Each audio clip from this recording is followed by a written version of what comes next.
Բարև ձեզ, սիրելի զինակիցներ, բարև ձեզ, սիրելի հյուրեր։ Գնում ենք կռվի, չէ՞։ Ճակատամարտի, վճռական։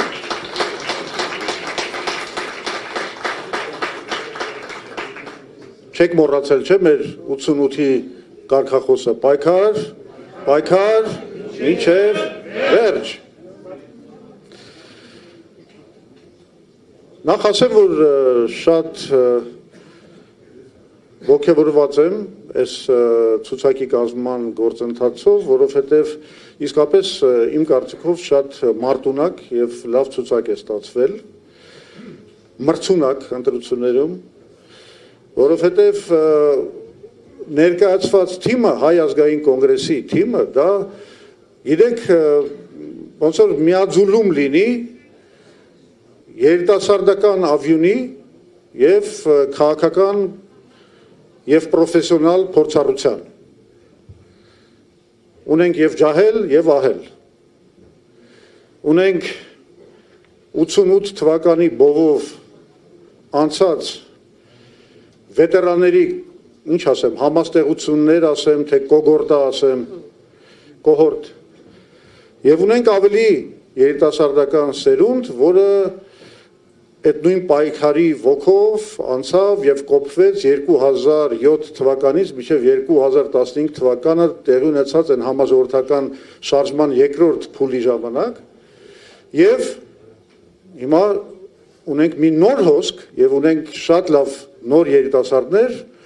որոնք ուղղակի չկարողացան ցուցակ մտնել մի պարզ պատճառով, որ իրենց տարիքը դեռ չի հասել օրենքով սահմանված, պահանջված սահմանին։ Բայց ես մտածում եմ, որ շուտով իրենք էլ կասեն իրենց խոսքը։ Ամեն դեպքում շատ մարտունակ, շատ մրցունակ ցուցակ է եւ ինձ համար իսկապես խորհրդանշական, շատ կարեւոր մի հանգամանք կա, որ մեր ցուցակում իր տեղն է զբաղեցրել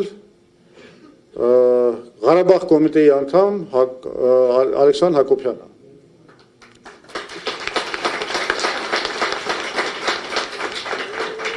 Իր այդ քայլով մեր քայլով մենք ընդգծում ենք մեր 88 թվականից սկսած այդ մեր ժողովրդական շարժման շարունակականությունը։ Իրականում մեր կուսակցությունում մենք ունենք երկու Ղարաբաղ կոմիտեի անդամ։ Մեկը մեր կուսակցության հիմնադիր, մեր կուսակցության նախագահ, Հայաստանի Հանրապետության հիմնադիր նախագահ Լևոն Տեր-Պետրոսյանն է, որը ղեկավարել է երկու շարժումները 88-ից մինչև 91 թիվը եւ նաեւ 2007-ից մինչև 2015 թվականները։ Ես վստահ եմ մենք ստեղծելու ենք նաեւ երրորդ ալիքը շարժման։ Այդ օրը գալու է։ Բայց խոսենք հիմա ուր ենք գնում, ինչ տեսլականով Հայաստանի, ինչ ենք ուզում անել։ Այս կապակցությամբ ես կուզեի ասել, որ մենք պետք է հասկանանք, որ մեր առաջ մենք ունենք մի քանի կարևոր խնդիր լուծելու, որը հենց դառնալու է մեր նախընտրական ծրագրի միջուկը։ Առաջին խնդիրը դա խաղաղության հաստատումն է։ Իսկապես խաղաղության, ինքնիշխան խաղաղության հաստատումը, որը այս իշխանությունների կողմից այսօրվա չի արվում եւ իրականում այն ինչ որ նրանց կողմից մատուցվում է որպես խաղաղություն, դա ընդհանրապես կեղծիք է, դրա մասին ավելի մանրամասն կխոսեմ։ Երկրորդ կարևոր խնդիրը, որ մեր ծրագիրը կառավարման Հայաստանի պետք է լուծի, դա այն է, որ Հայաստանում մենք թույլ չպիտանք հիբրիդային պատերազմ։ Դա ամենամեծ վտանգներից է այսօր կախված Հայաստանի վրա եւ այդ վտանգը կապված է նրա հետ, որ մենք ունենք այսօր թույլ իշխանություններ, որոնք խոցելի են, ըստ էության այլևս լեգիտիմ չեն իրենց բոլոր այս արարքներից հետո եւ իրենց իշխանությունը հենում են օտարածին օրակարգերի սպասարկման վրա։ Բայց մենք հիբրիդային պատերազմ թույլ չպիտի տանք ոչ արևմուտքի Ռուսաստանի միջև, ոչ էլ որևէ այլ գերտերությունների միջև Հայաստանը դա երկիր է, որտեղ ոչ ոք իրավունք չունի կռվել իր ազդեցության համար, կամ եթե կռվում է իր ազդեցության համար, կռվում է եւ մրցակցում է ներդրումներով, օգնություններով մեր հետ լավ հարաբերությունների հաստատմամբ։ Երրորդ խնդիրը, որ ըստ էության մենք պետք է լուծենք, դա այս փոթորկալից աշխարհում, որտեղ տեսնում եք ինչ պատերազմներ են կատարվում, ինչ մրցակցություններ էներգետիկայի շուկաների համար, նավթի, չգիտեմ, գազի եւ այլն, մեզ պետք է կայուն էներգետիկա եւ ամենամեծ մեր հարստություններից մեկի ջրային ռեսուրսների էֆեկտիվ կառավարում։ Չորրորդ խնդիրը, որ մենք պետք է լուծենք, դա տրանսպորտային ապաշրջափակման խնդիրն է։ Եկեք չմոռանանք, որ մենք 1990 թվականից, ես չեմ սխալվում, որ այս բանը ասում եմ, գտնվում ենք շրջափակման պայմաններում, որտեղ 90 թվականին առաջին անգամ, եթե հիշում եք, Ադրբեջանը փակեց ճանապարհները եւ երկաթուղին։ Այս ապաշրջափակման խնդիրը պետք է լուծվի եւ պետք է լուծվի մի շատ կարեւոր խնդիր, որ մենք հասանելիություն ստանանք Հնդկական օվկիանոսի նավահանգիստների ուղղությամբ մեկ երկրի միջոցով, որտեղ մեր հասանելիությունը անգամ եթե բոլոր խնդիրները կարգավորվեն Ադրբեջանի ու Թուրքիայի հետ, լինելու է երկու երկրի միջոցով, ինչը շատ լուրջ խնդիրներ է ստեղծելու մեր տնտեսական զարգացման համար։ Մեզ պետք է մեկ երկրի միջոցով ստանալ հասանելիություն դեպի Հնդկական օվկիանոսի նավահանգիստները, ինչպես Պարսից ծոցում, այնպես էլ Չահոբարում։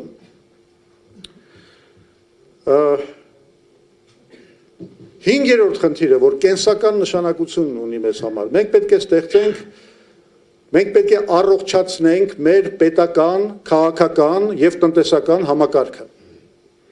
Ինչ է դա նշանակում։ Դա նշանակում է, որ մենք պետք է վերջ տանք այս ինստիտուցիոնալ անձնիշխանությանը, որը այսօր ուղղակի գրված է մեր սահմանադրության մեջ գործող, որից օգտվում է մի մարդ, որը այսօր ղեկավարում է Հայաստանը եւ օրենքները եւ սահմանադրությունը խախտելով նաեւ փորձում է հաստատել իր անձնիշխանությունը։ Մենք պետք է սահմանադրական լուրջ ռեֆորմ կատարենք, որը զսպումների եւ հակակշիռների այդ մեխանիզմները հետ կբերի, այսինքն անցում կատարենք նախագահական խորհրդարանական համակարգի։ Ավելի ճիշտ վերադառնանք դրան։ Բայց նաեւ մենք պետք է մշակենք արդար մրցակցության կանոնները մեր տնտեսության մեջ, նաեւ պետք է մշակենք արդար կանոնները մրցակցության քաղաքական դաշտում։ Այս ամեն ինչը մենք պետք է անենք, որ եթե մենք ուզում ենք Հայաստանը իսկապես լուրջ երկիր տեսնենք, բարգավաճող մեր ժողովրդի բոլոր ցանկություններին եւ նպատակներին ծառայող։ Վեցերորդը ու դա դառնալու է մեր առանցքային ծրագրային կետերից մեկը, դա տեխնոլոգիական հեղափոխությունն է, որը մենք անպայման պետք է անենք, որովհետեւ մենք ապրում ենք մի աշխարհում, որում տեխնոլոգիաները ամեն վայրկյան զարգանում են, փոխվում են եւ այն երկիրը, որը չի կարողանում ադապտացվել այդ տեմպին, չի կարողանում իր կրթությունը, գիտությունը, բանակը, չգիտեմ,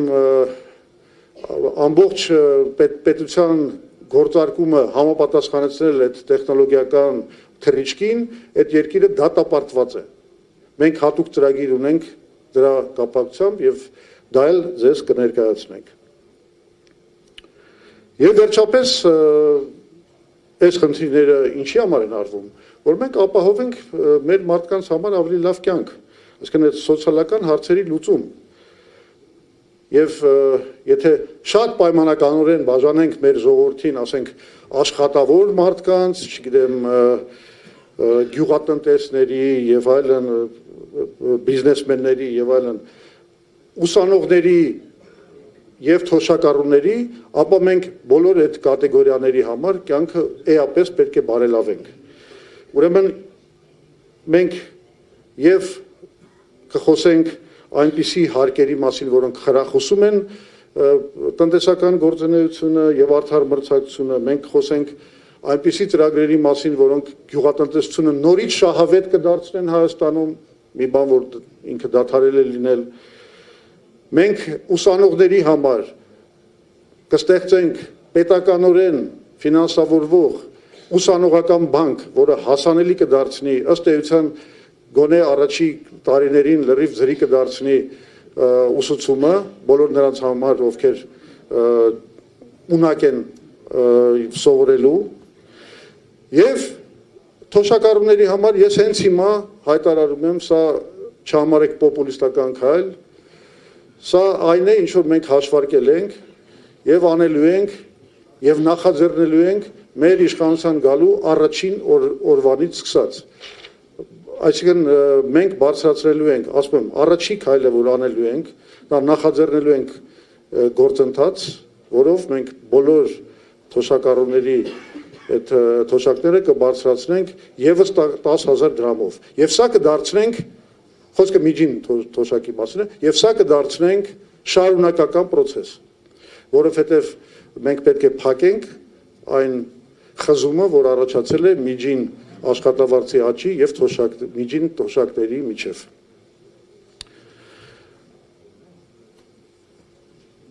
Այսքանը ասելով, հասկանալով, թե մեր երկրի առաջ ինչ խնդիրներ են դրված, եկեք մի հարց տանք մեզ բոլորից, որն է այնուամենայնիվ մեր երկրի այս անցկացվելիք ընտրությունների, հունիսի 7-ին անցկացվելիք ընտրությունների գլխավոր հարցը։ Գիտեք, այս մի հարց է, որի պատասխանը մենք պետք է գտնենք, եթե ուզում ենք հաջողակ լինենք։ Եվ այսպես, իմ խորին համոզմամբ, եւ ես կարծում եմ շատերը ձեզանից կիսում են այդ տեսակետը, գլխավոր հարցը դա խաղաղության հաստատման հարցն է։ Մեր ժողովուրդը ուզում է խաղաղություն, անվտանգություն։ Եվ սա հասկանալով Հայաստանի ներկա իշխանությունները հայտարարել են խաղաղությունը իրենց գլխավոր կարգախոսը։ Եվ Նիկոլ Փաշինյանը պնդում է, որ ինքը Հայաստանին բերել է խաղաղություն։ Հիմա եկեք քննարկենք որն են այն փաստարկները, որով նա հիմնավորում է իր այս ասածը։ Իրականում Նիկոլ Փաշինյանը բերում է 4 փաստարկ։ Փաստարկ առաջին. 1.5 տարի չեն կրակում, ոչ ոք չի զոհվում, կարող ենք վայելել խաղաղությունը։ Երկրորդ փաստարկը. Սահմանազատման հանձնաժողովի մասին արձանագրությունը, որը հղում է կատարում 1991 թվականի Ալմա-Աթայի հռչակագրի վրա։ Այսինքն իբր այդ սահմանազատման մասին այդ արձանագրությունը ըստ էության լուծում է սահմանազատման հարցը Հայաստանի ու Ադրբեջանի միջև 91 թվականի սահմաններով։ Երրորդ նրա փաստարկն է խաղաղության պայմանագրի նախաստորագրումը։ Չորրորդը այն է, որ ըստ TRIP-ի, այսպես կոչված 2025 թվականի օգոստոսի 8-ի եւ 2026 թվականի հունվարի 14-ի հուշագրերի մենք մտել ենք մի գործընթացի մեջ, որը արդեն մեզ տանում է դեպի երաշխավորված խաղաղություն։ Հինգերորդ փաստարկը դա այն է, որ արդեն բենզին եւ ցորեն է մատակարարվում Ադրբեջանի տարածքով։ Այս ամենը Փաշինյանը ներկայացնում է որպես ապացույց, որ մենք այլևս գտնվում ենք խաղաղության մեջ եւ որ հայ ժողովուրդը պետք է քվեարկի իր օգտին, որ եթե ուզում է այդ խաղաղությունը ունենալ։ Ես ուզում եմ մեկ առ մեկ անդրադառնալ այդ բոլոր փաստարկներին։ Ես կարծում եմ դա շատ կարևոր է, որովհետև ես պնդում եմ, որ Նիկոլ Փաշինյանը ուղղակի խաբում է ասելով ժողովրդին, որ նա հաստատել է խաղաղություն։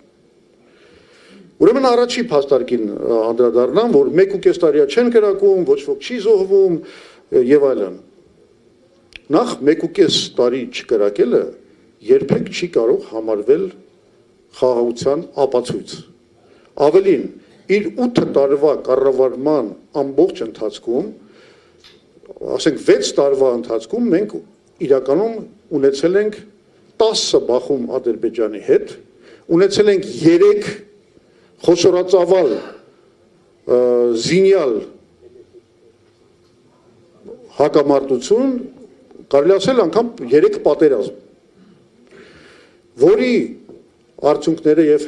հետևանքները բոլորը գիտեք ինչքան աղետալի են եղել մեզ համար։ Մենք կորցրել ենք Արցախը,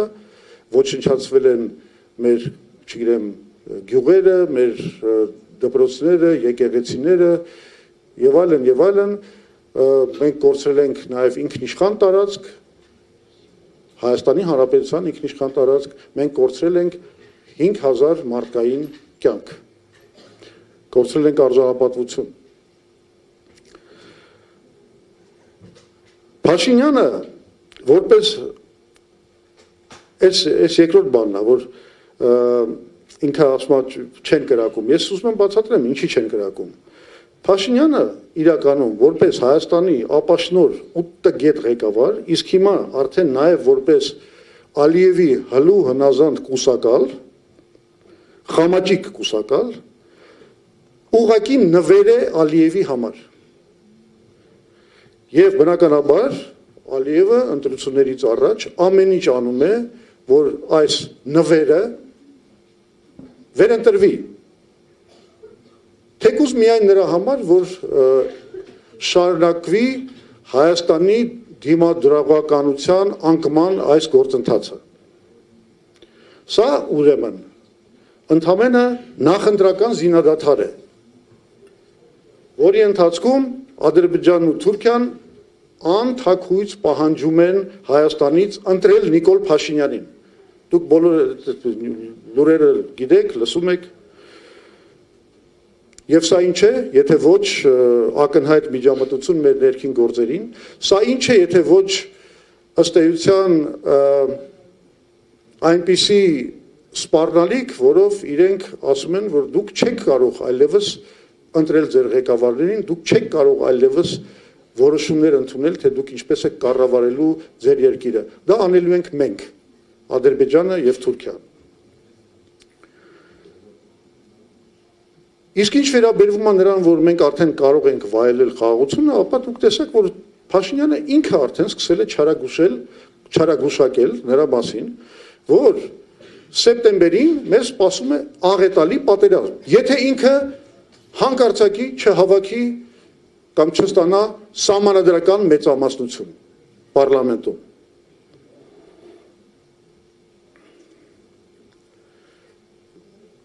Հիմա անցնեմ երկրորդ փաստարկին, այդ սահմանազատման հանձնաժողովի մասին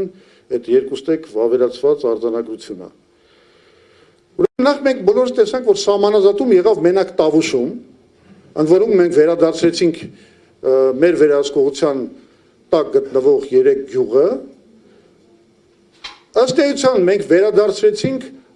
ռազմական նշանակություն ունեցող, այսինքն ստրատեգիական բարձունքներ, թույլատրեցինք մեր պաշտպանունակությունը եւ դրա վրա սահմանազատման գործընթացը կանգնել է, որովհետեւ մյուս տեղերում Ադրբեջանի համար շահավետ չի սահմանազատում անելը, այլևս։ Այսինքն ոչ մի առաջընթաց այսքան ժամանակ այդ սահմանազատման գործում էլ չկա։ Սա էլ է մի մեծ բլեֆ։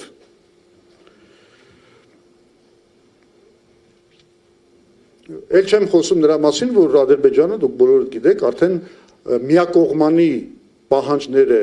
հնչեցնում անկլավների վերադարձի մասին։ Իրանք ուզում են, չգիտեմ, Տիգրանաշենը, մնացած անկլավները, բայց չեն խոսում Արտվաշենի վերադարձի մասին։ Երրորդ փաստարկը խաղաղության պայմանագրի նախաստորագրումը։ Նախ արդեն այն հանգամանքը, որ մենք ընդամենը այդքան զիջումների գնալով, ըստ էության բավարարելով Ադրբեջանի բոլոր պահանջները խաղաղության պայմանագրի տեքստի վերաբերյալ ունենք ընդամենը նախաստորագրում, սա նշանակում է արդեն, որ խաղաղությունը չի ստորագրված չի։ Իսկ երբ որ ասում են, որ մենք արդեն ունենք խաղաղություն, դա մեծ բլեֆ է, խաղաղությունը ստորագրված չի։ Ադրբեջանը բաց է պահում պատերազմի դուրը իր համար։ Եվ չորրորդը թրիփի վերաբերյալ այս փաստարկները։ Սկսենք նրանից, որ դրանք ընդամենը հուշագրեր են եւ իրավական ոչ մի ուժ չունեն, քանի որ այդ բոլոր հուշագրերում գրված է շատ հստակ, որ այդ հուշագրերը ստորագրող երկրները չունեն որևէ պարտավորություն վերցրած իրենց վրա, սրանով։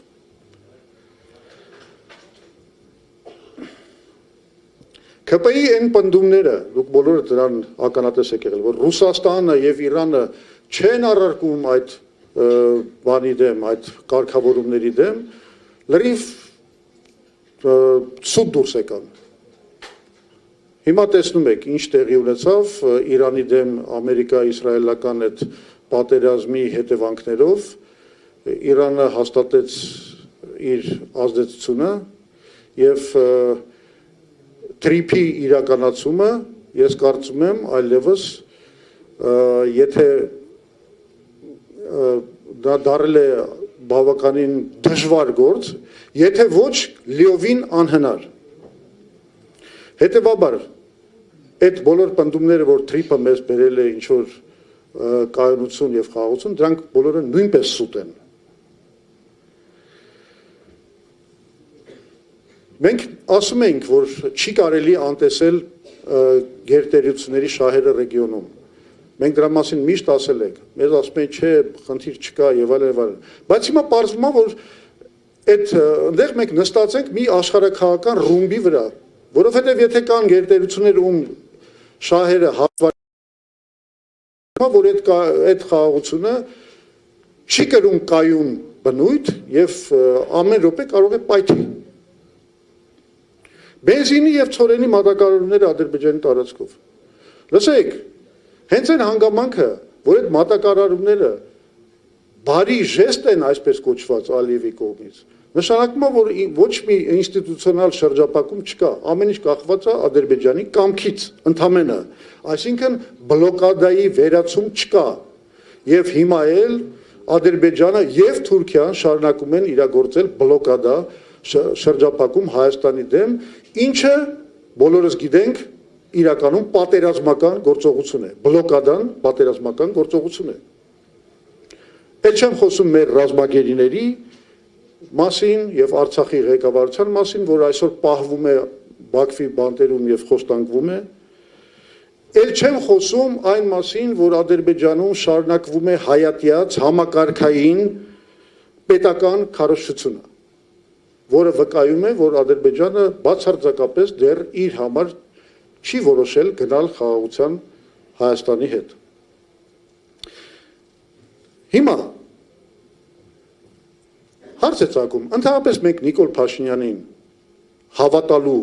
որևէ հիմք ունենք, թե չէ։ Ես հիմա ավելի կոշտ կասեմ։ Մենք իդեմս Նիկոլ Փաշինյանի ունենք գործ մի հրեշավոր խաբեբայի հետ, որի հենց խաբեբայությունը, հենց սեփական ժողովրդին մշտապես խաբելու այդ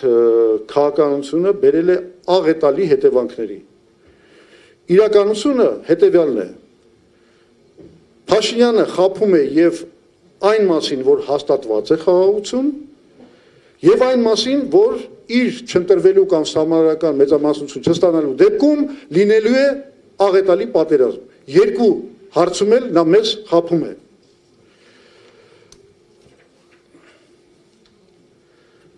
Մենք վերջապես, ես հիմա դիմում եմ մեր ժողովրդին, մեր հանրությանը, մենք վերջապես, մեր ամբողջ ժողովուրդը պետք է ամենայն պարզությամբ գիտակցի, որ մենք գործ ունենք մի հրեշավոր խաբեբայի հետ,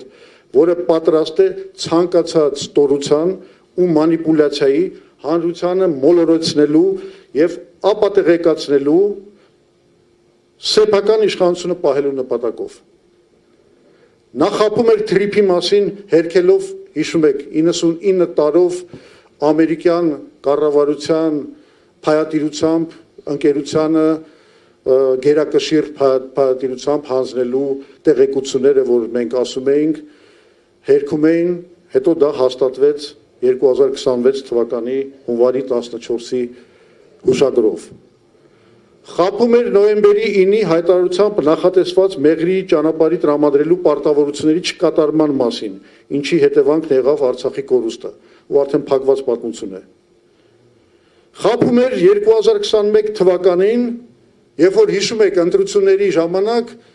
հայտարարել էր, որ մենք այլևս ապրում ենք խաղաղության նստաշրջանում, խաղաղության դարաշրջանում։ Այս մոռանում ենք, ինքը մեզ արդեն մի անգամ բերել է խաղաղության դարաշրջան։ Այս ինչ է, խաղաղության դարաշրջան համար 2-ն է։ Ու մենք դրա պետք է հավատանք։ Իսկ 21 թվին նաև պետք է հավատայինք նրան, որ ՔՊ-ի ծրագրում նախընտրական գրված էր, որ Արցախի հարցը պետք է լուծվի անջատում հանուն փրկության սկզբունքի հիման վրա։ Դրան էլ հավատաց չէ ժողովուրդը։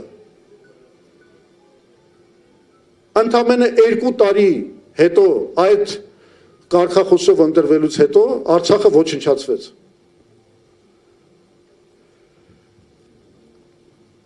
Խաբում էր,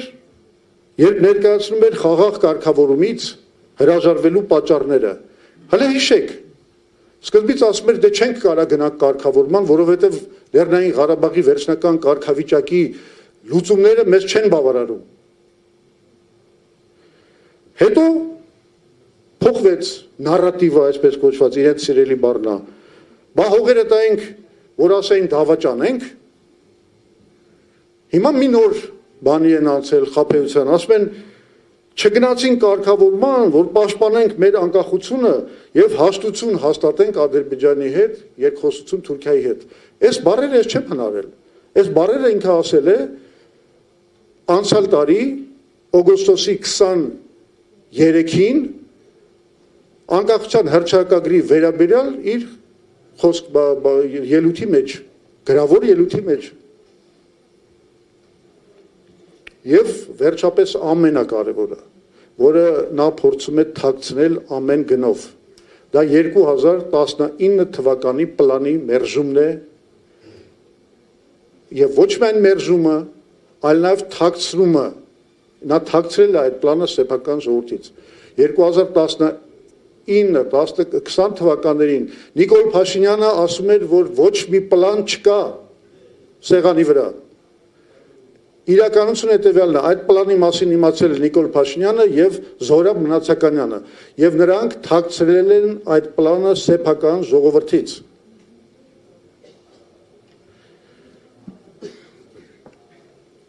Ինչ էր այդ պլանը։ Հոյակապ մի լուծում։ Մինսկի խմբի համանախագահներ, Միացյալ Նահանգներ, Ֆրանսիայի, Ռուսաստանի երաշխավորությամբ մի խաղաղություն, որի համար մենք ընդամենը պետք է վերադարձնեինք 5 շրջան, պահպանելով հայկական վերահսկողությունը ամբողջ Լեռնային Ղարաբաղի ինքնավար մարզի տարածքի նկատմամբ, դրան էլ գումարած ամբողջ Քելբաջարի եւ Լաչինի շրջանների նկատմամբ։ Սրանից լավ պլան էին ուզում, խաղաղություն էինք հաստատում։ Եվ ձեզ ասեմ, միակ քաղաքական ուժը, որ կարող է այս պրետենզիան ներկայացնի Նիկոլ Փաշինյանին, դա Հայ ազգային կոնգրեսն է, որտեղ մնացած բոլոր ուժերը նույնպես մերժել են այդ պլանը։ Իսկ մենք ասում ենք, որ սա լուծում է։ Իսկ ինչ արեց Նիկոլ Փաշինյանը։ Նիկոլ Փաշինյանը, ասում եմ, թաքցրեց այդ պլանը։ Դա իր ամենամեծ ոճրագործությունն է, թե ուզում եք իմանալ։ Պատմության առաջ կատարված իր ամենամեծ հանցագործությունը հայ ժողովրդի նկատմամբ։ Ինքը մերժեց դա, հասկանալով թե չհասկանալով, դա կարևոր էլ չի արդեն, կամ մի օր կպարզի քննությունը, բայց ինքը մերժեց դա, որի հետևանքը շատ պարզ էր։ Մինչև իր մերժումը եւ Ռուսաստանը, եւ Միացյալ Նահանգները, եւ Ֆրանսիան, որոնք միջնորդներն էին եւ ինչ որ իմաստով երաշխավորներն էին զինադադարի, այլևս այդ ֆունկցիան չէին կարող կատարել, որտեվ Փաշինյանը մերժեց այն մեխանիզմը, որով զինադադարը պահվում էր։ Հիմա պարզվում է, որ ինքը դա արել է գիտակցաբար։ Հիմա արդեն տենց են ասում, ամբողջ պրոպագանդան ասում մենք գիտակցաբար ենք արել։ Ինչ է սա նշանակում։ Սա նշանակում է մի բան։ Նիկոլ Փաշինյանը այսօր խոստովանում է, որ ինքը զոհաբերել է Արցախը հանուն իբր ինքնիշխանության եւ անկախության։ Բայց մենք հո գիտենք, որ Արցախը զոհաբերված է, բայց ոչ ինքնիշխանություն ենք ձեռք բերել, ոչ էլ ինչ որ անկախություն։ Անկախությունը, եթե ինքը չգիտի, մենք ձեռք ենք բերել 91 թվականին։ Իսկ ինքնիշխանությունը երբեք այսպես խարխլված չի եղել, քան Նիկոլ Փաշինյանի օրոք։ Նիկոլ Փաշինյանը մի անգամ է մենակ ճիշտ բան ասել, հեսա ցիտեմ, ինձ հետ կհամաձայնվեք։ Սա ցիտատ է, մեջ բերում է Նիկոլ Փաշինյանից։ Հանձնելով, խոսքը այդ հողերի մասին է, այդ 5 շրջանի մասին։ Հանձնելով, գուցե կփրկեի հազարավոր կյանքեր, իսկ չհանձնելով, փաստորեն հազարավոր զոհերի հանգեցրած որոշումների հեղինակ դարձա։ Սա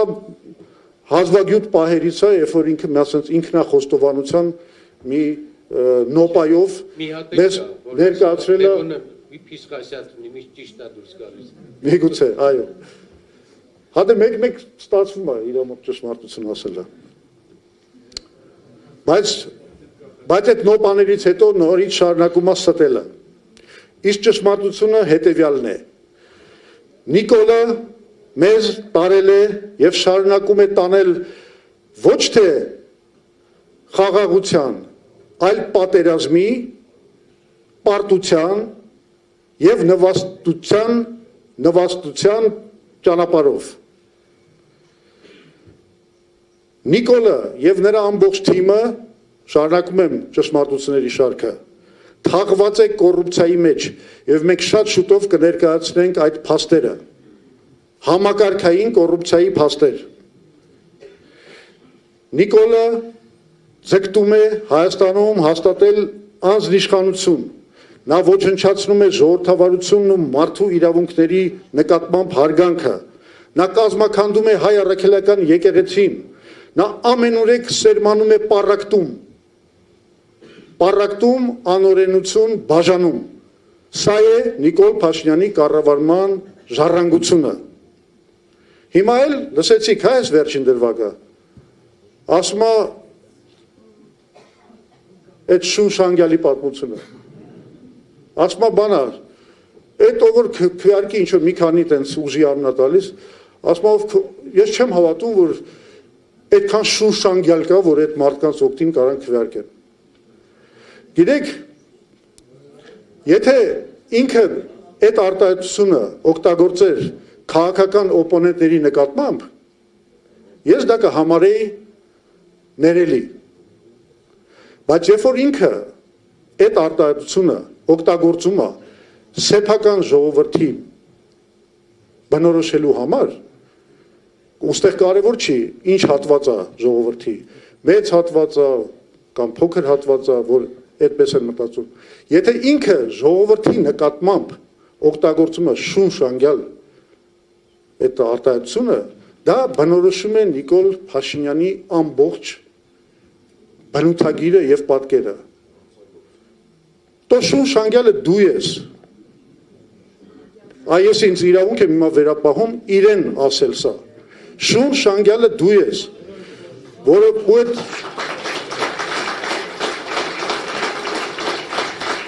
շունշանգյալը քո ամբողջ թիմն է եւ մեղք է այս ժողովուրդը, որ ձեռն անգել այդ արկածախնդիր տգետ ապաշնոր շունշանգյալի ձեռը։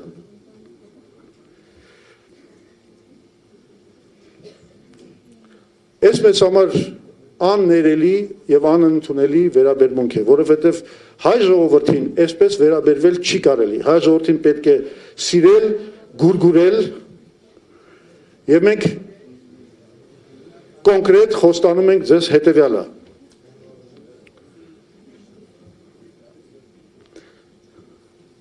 Սա արդեն համարեք իմ ելույթի վերջը, ես ուղղակի ուզում եմ ասել, թե մենք ինչ ճակամարտի ենք գնում ու ինչի ենք գնում այդ ճակատամարտի։ Որովհետև Հայաստանին պետք է նոր առաջնորդող ուժ, որը հենվելով իրատեսության եւ ռազմավարական հաշվարկի վրա կապահովի Հայաստանի անվտանգությունը, որը մշտապես եղել է ինքնիշխան խաղաղության կողմնակիցը եւ միակը,